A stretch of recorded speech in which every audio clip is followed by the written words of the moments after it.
دكتور نادر حلاوه رئيس الاتحاد الفلسطيني للالعاب القوى، مساء عليك وكاله تيم سبورت.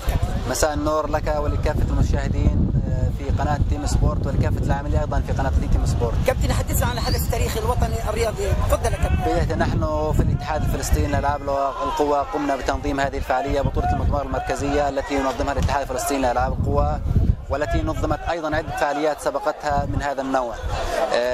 كما تعلم استعداداتنا ومشاركتنا مستمره، شاركنا في العديد من البطولات وشرفنا بفلسطين قبل اسبوعين او 3 اسابيع بتاهل اللاعبه مياد الصياد ايضا في ماراثون دبي الذي اقيم في ماراثون دبي، وحققت اللاعبه 2 و39 ثانيه. هذا انجاز تاريخي ايضا لفلسطين. وايضا تلاتها بطوله العالم للصالات المغلقه في الدوحه والتي حققها اللاعب محمد ابو خوصه المركز السابع اسيويا.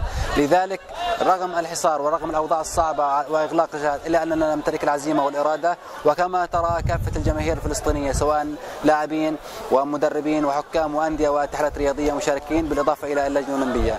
من هذا المقام من ملعب اليرموك مدينه غزه وجه تحيه لقناه تيم سبورت على تسليط الضوء على رياضه العاب القوى اولا، والى كافه المشاركين من الانديه الفلسطينيه والاتحادات الرياضيه ولابنائنا اللاعبين الذين شاركونا هذه الفرحه، ولكم يعطيكم العافيه.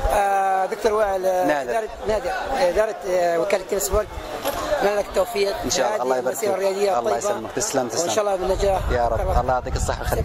شكرا حياك الله. يلا بس